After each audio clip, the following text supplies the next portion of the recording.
Welcome to Telangana pulse. ఈరోజు బోధన్ పట్టణంలోని municipal elections బరిలో ఉన్న ఏఐఎంఐఎం టౌన్ ప్రెసిడెంట్ ఇలియాస్ గారితో ఉన్నాము. మరి దాని గురించి చాలా విషయాలు వారి మాటల్లోనే అడిగి తెలుసుకుందాం. నమస్కారం అండి. నమస్కారం. Welcome to Telangana pulse sir. మేము గత 4 నెలల కిందట కూడా మీ ఇంటర్వ్యూ తీసుకోవడం జరిగింది. అప్పుడు కూడా చాలా విషయాలు అడిగి మీ మాటల్లో తెలుసుకున్నాం.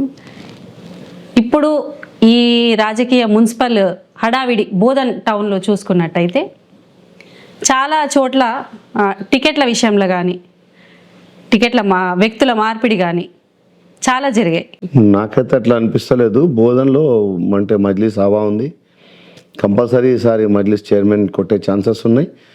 అదే భయపడి మొన్న నాకు స్క్రూటినీలో అంటే లేపడానికి కూడా ప్రయత్నించారు. కానీ దేవుని దయ వల్ల మా సార్ కలెక్టర్ గారికి అసలు స్క్రూటినీ హడావిడి ఏంది, అంత దాకా ఎందుకు వచ్చింది? అంత దాకా అంటే చిన్న వాళ్ళు పొరపాటు పట్టడం కానీ తప్పు మనది కానే కాదు. అది మున్సిపాలిటీ ప్రాబ్లం. అది మేము ఒక మల్గి ఉండే క్యాన్సిల్ చేయమని ఇచ్చాము, కానీ వాళ్ళు క్యాన్సిల్ చేయకుండా వాళ్ళు పెట్టుకున్నారు. కానీ ఆల్రెడీ మేము అప్లికేషన్ ఇచ్చేసాము మాకు వద్దని.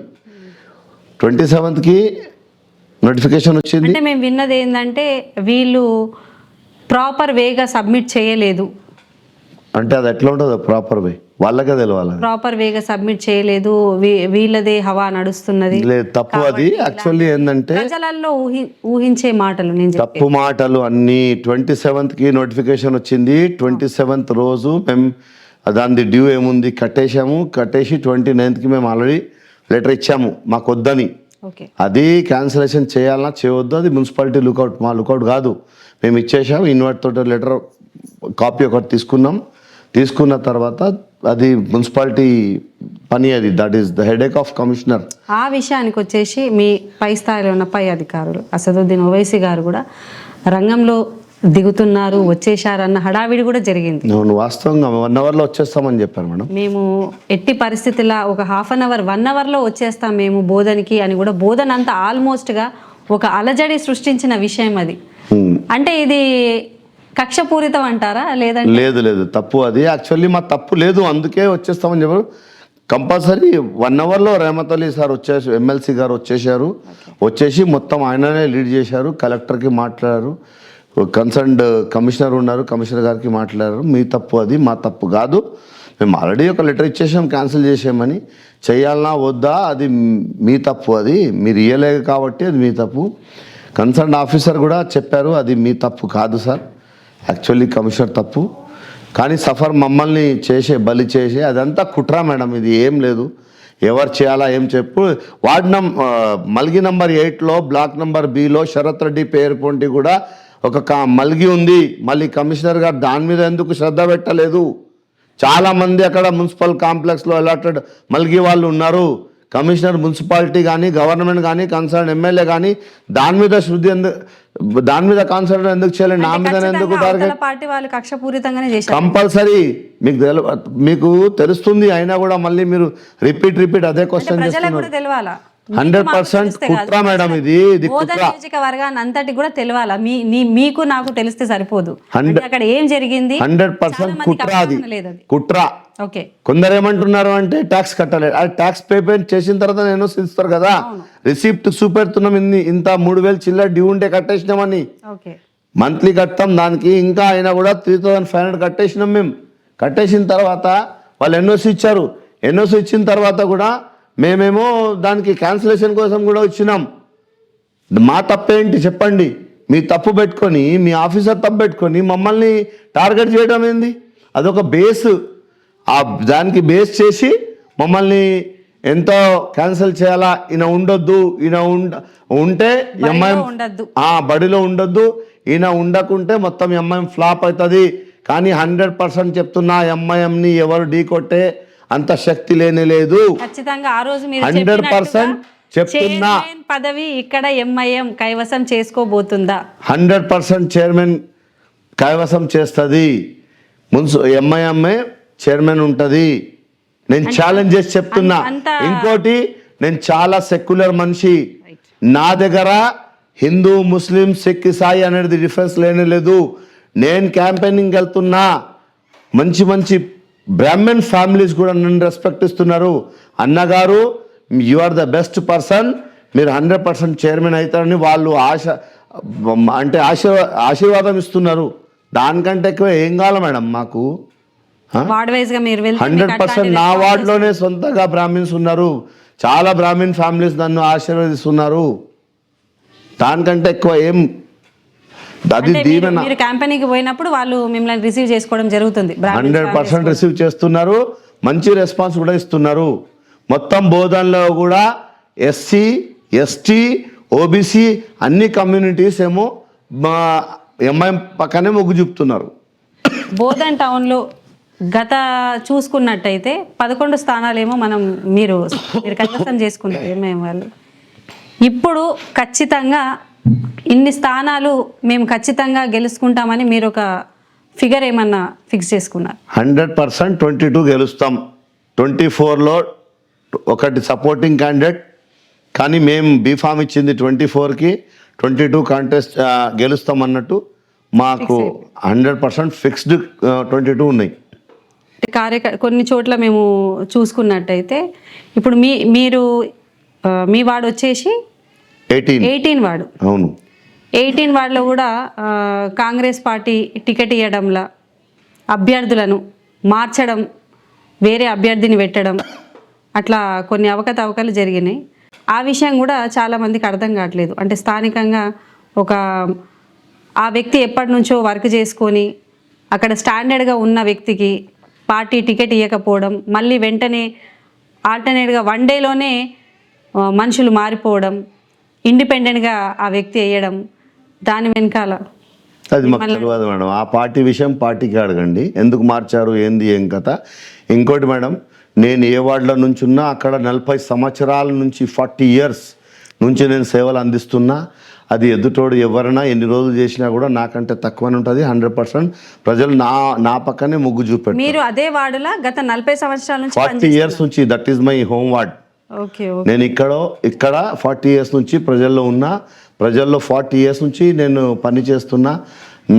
నాకంటే ఎక్కువ ఎవరు పనిచేశారో అది నాకు అర్థమవుతలేదు. అది ఎవరు ఇండిపెండెంటో, ఎవరు కాంగ్రెస్, ఎవరు టీఆర్ఎస్, నా ఫైట్ నేనే చేస్తున్నా. కాంగ్రెస్ పార్టీ, ఎంఐఎం పార్టీ ఎప్పటికైనా వాళ్ళిద్దరూ ఫ్రెండ్స్ లాంటి, బెస్ట్ ఫ్రెండ్స్ లాంటి పార్టీలు అని అంటున్నారు. నిన్న చూపెట్టిన కుట్రనే కనిపిస్తుంది కదా మేడం, ఎవరు బెస్ట్ ఫ్రెండ్స్, ఎవరు ఎనిమీస్. పైన రేవంత్ రెడ్డి గారు, అసదుద్దీన్ గారు చాలా సందర్భాలలో ఒకరినొకరు సపోర్టివ్గా ఉంటారు. రీసెంట్లీ చూసుకున్నట్టయితే జూబ్లీ హిల్స్ ఎలక్షనే చూసుకోండి, అది కూడా మేమే చేసినాము. అక్కడైతే అసదుద్దీన్ గారిది చాలా మటుకు సపోర్టివ్గా ఉంది, అవుట్ రైట్గా మనం చూసినట్టయితే. అంటే అక్కడ చూసుకున్నట్టయితే పై స్థాయిలో అయితే వారిద్దరూ చాలా మంచి స్నేహం ఉంది. ఆ స్నేహం ఇక్కడ పనికొస్తలేదు మేడం. అక్కడ చూసుకున్నారు. ఎప్పుడు కూడా ఎంఐఎం యూజ్ అయింది కాంగ్రెస్కి, కానీ కాంగ్రెస్ ఎప్పుడు కూడా ఎంఐఎంకి యూజ్ కాలే. టౌన్ విషయానికి వస్తే అది లేదండి, 100% లేదు. చూపించారు కదా మేడం, ఎంత పెద్ద కుట్ర ఇది. ఏమనుకుంటారు చైర్మన్ గారు, అది తెలుస్తుంది. అంటే టైం వచ్చినప్పుడు తెలుస్తుంది. ఖచ్చితంగా ప్రజలు దీనికి కంపల్సరీ జవాబిస్తారు. ప్రజలు చూశారు మొన్న ఏం జరిగిందో. మొన్న 8 గంటలు నన్ను పరేషాన్ చేసి, నన్ను పరేషాన్ చేయడం అంటే బోధన్ పార్టీని, ఒక మజ్లిస్ పార్టీనే పరేషాన్ చేయడం. అదే మీకు అందుకే క్లారిటీగా మేము ఈరోజు వచ్చింది, మీకు ఇంతసేపు వెయిట్ చేసింది మేము ఎందుకంటే చాలా మందికి ఆ స్క్రూట్నీ విషయం, అసలు ఏం జరిగింది, ఎందుకు జరిగింది, ఆ ప్రాబ్లం ఏందనేది తెలియదు. ఇప్పుడు ఈ మున్సిపల్ ఎలక్షన్లోనే హవా ఎంఐఎం ఉంటుంది అంటారా? 100%. బోధనే కాకుండా బీహార్ తర్వాత మహారాష్ట్ర వచ్చింది. మహారాష్ట్ర తర్వాత తెలంగాణ వస్తుంది కంపల్సరీ. స్పెషల్లీ బోధన్లో మున్సిపల్ చైర్మన్ సీట్ ఎంఐఎం కైవసం చేసుకుంటుంది. లోకల్లో మాత్రం ఎంఐఎం పార్టీకి ఎవరితోని పొత్తు లేదు. మాకు ఎవరితో పొత్తు లేదు. చూస్తున్నా కదా మేడం, అందరితో గొడవలు నడుస్తున్నాయి. పొత్తుంటాయి, గొడవలు ఎందుకు ఉంటాయి? పైనకే గొడవ. అరే మేడం, మా పార్టీకే డ్యామేజ్ చేయడానికి చూస్తున్నారైతే ఇంకా పైన లోపట ఏంటి మేడం? అది మా పార్టీకే డ్యామేజ్ చేయడానికి. సింహం సింగిలే అంటారు, సవాలే లేదు. కంపల్సరీ మజ్లిస్ ఎప్పుడు భయపడదు కూడా. కంపల్సరీ సింగిల్ పోటీ చేస్తుంది, సింగిల్ బడిలో ఉంది. కంపల్సరీ మజ్లిస్ ఏమో ట్రయాంగిల్ వెనుక ఎంఐఎం ఎక్కడ దోస్తారా లేదు, ఎక్కడ కూడా లేదు మేడం. వాళ్ళు సింగిల్ గానే పోతున్నారు. సింగిల్ గానే బరిలో దిగుతున్నారు, సింగిల్ గానే చైర్మన్ సీట్ సాధిస్తారు. మేం సింగిల్ లో ఉన్నాం, వాళ్ళదేందో మాదే. మేం ఇదే సింగిల్ లో చెప్తున్నా ఉన్నాం, నేను. వాళ్ళ ఎంఐఎం సింగిల్, Right. ఎవరితోని పొత్తు పొత్తు లేదు. లేదు. ఇది క్లారిటీ. 100%. మళ్ళీ అడుగుతున్నా సార్, 100%. ఎంఐఎం సింగిల్ గా సింహం లాగా పోటీ చేస్తుంది. మీరు ఎవరితోని ఎన్నిసార్లు పొత్తు లేదు. అడిగినా ఒకటే మాట, సింగిల్ ఫైట్ చేస్తుంది MIM, single right right. Majority తోటి చైర్మన్ పొత్తు లేదు. సాధించుకుంటాం. ఒకవేళ దేవుడి దయ వల్ల మీరు నిజంగా మీరు అన్నట్టుగా టార్గెట్గా 22 చేసుకొని మీరు చైర్మన్ పోస్ట్ కనుక మీకు కైవశం అయితే, అప్పుడు అడిగినట్టుగానే ఇప్పుడు అడుగుతున్నా, ఫస్ట్ అభివృద్ధి, ఫస్ట్ మేనిఫెస్టోలో ఏముండబోతుంది, ఎలాంటి అభివృద్ధి, టౌన్ని ఎలా అభివృద్ధి చేయబోతున్నారు? మేడం, మా మెయిన్ టాస్క్ మంచినీళ్ళు. రైట్. మీరు పోండి వాటర్ వర్క్స్లో చూడండి ఎంత గందరగోళమైన పరిస్థితి ఉంది. రెండోది, డ్రైన్స్ సరిగ్గా లేవు, ఉన్నా కూడా తీసేవాళ్ళు లేరు. మొన్నటిదాకా ఆటోలు తక్కువ ఉండే, ఇప్పుడు తీసుకొచ్చారు కానీ షోపుటప్కి పెట్టిర్రు. అవన్నీ అంటే హెల్త్ ఇష్యూస్. కానీ మీరు డిస్ట్రిక్ట్ హాస్పిటల్ అని పెట్టారు కానీ గైనిక్ డాక్టర్ లేరు. ఏది ఉన్నా కూడా డాక్టర్ పోగానే నిజామాబాద్ రిఫర్. Right, correct. ఇంకోటి, అక్కడ కూర్చున్న డాక్టర్స్ కూడా కొంచెం అంటే వాళ్ళ సొంత హాస్పిటల్ కోసం కూడా వాళ్ళు చూసుకుంటున్నారు. అక్కడ పోగానే వాళ్ళు ఎక్కడ నిజామాబాద్ పోవాలా, ఇక్కడే చేపించుకుందామని చూస్తున్నారు. దానికి ఎక్కువ పైసలు అవుతున్నాయి. గరీబులు పరేషాన్ ఉన్నారు, పైసలు పెట్టలేకపోతున్నారు. వాళ్ళ ఎంత టైం కేటాయించాలా అక్కడ కేటాయిస్తలేరు. మీరు అన్నట్టుగా గైనిక్ టైం కేటాయిస్తారు మేడం, టైం కేటాయిస్తారు. కానీ కన్సర్న్ ఇప్పుడు గైనిక్ డాక్టరే లేరు. మేజర్ ప్రాబ్లం ఏంటంటే మన దగ్గర డెలివరీది ఉంటుంది. డెలివరీస్ కోసం గైనిక్ డాక్టర్ లేకుంటే మీరు నిజామాబాద్ పంపిస్తే ఏం లాభం మేడం? వాస్తవం. ఫీవర్ కోసం అది జనరల్ ఫిజిషియన్ ఎవరైనా ఉంటున్నారు, చూస్తున్నారు, ఏదో రాస్తున్నారు మందులు, అక్కడ ఉంటే ఇస్తున్నారు, లేకుంటే బయటకు రాస్తున్నారు, దట్ ఈస్ ఓకే. కానీ మేజర్ ప్రాబ్లం మనకు ఎక్కువ డబ్బులు తలిగేది, డబ్బులు ఎక్కువ వేస్ట్ అయ్యేదేమో గైనిక్ దగ్గరనే. అక్కడ మీరు డాక్టర్ పెట్టలేదు, ఇంకో డిస్ట్రిక్ట్ హాస్పిటల్ అని పేరు, దాంట్లో బెడ్స్ వేస్తాం, అది వేస్తాం. మొన్న చూశాను మేడం, ఆ స్ట్రెచర్ యాక్సిడెంట్ అయిన 2-3 యాక్సిడెంట్ అయినాయి. ఆ డెడ్ బాడీస్ పోనీకి స్ట్రెచర్లు లేవు. ఒక స్ట్రెచర్ దానికి కూడా 3 వీల్స్ ఉన్నాయి, ఒక వీల్ లేదు. అయితే ఇంత ఘోరమైన పరిస్థితి ఉంది. ఇవన్నిటి మీద బరాబర్ ఫ్యూచర్లో కొట్లాడుతుంది, పని చేస్తుంది. ఇక్కడ ఉపాధి విషయం యువకులకు 100% ఉపాధి కోసం కూడా మేమైతే సుదర్శన్ రెడ్డి సార్ తోటి ఒకటే ప్రశ్నిస్తున్నాం. మీ షుగర్ ఫ్యాక్టరీ ఎటు బాయ్ 2.5 సంవత్సరాలు ఏమైంది ఎంప్లాయ్మెంట్? దాని మీద కంపల్సరీ మా సార్ వస్తుండే ఎల్లుండి 6th అసదుద్దీన్ గారు మీటింగ్ ఉంది, పబ్లిక్ మీటింగ్ ఉంది. 8th లోపల అక్బర్ సార్ కూడా వస్తారు. సార్ని మేము కంపల్సరీ చెప్తాం, ఆ ప్రశ్న కంపల్సరీ సార్ లేపుతారు. ఎడిపోయింది ఫ్యాక్టరీ మీద మీరు గెలిచారు సార్. ఆ ఎంప్లాయీస్కి మీరు శాలరీ పెండింగ్ పెట్టారు, శాలరీ కోసం మీరు కొట్లాడతలేరు. ఆ శాలరీ ఇవ్వలేకపోయారు. 50 కోట్లు వచ్చినాయి ఫ్యాక్టరీకి అని చెప్పి 50 కోట్లు గోకరాజు గంగరాజుకే పోయినాయి. ప్రజలు ఏం చేసింది సార్? ముందు వాళ్ళ శాలరీస్ ఏముంది వచ్చేయండి సార్. మీకు రిక్వెస్ట్, ఎన్ని ప్రభుత్వాలు వచ్చినా మీరు అన్నట్టుగా కేవలం అది వాగ్దానాలకే పరిమితమైంది.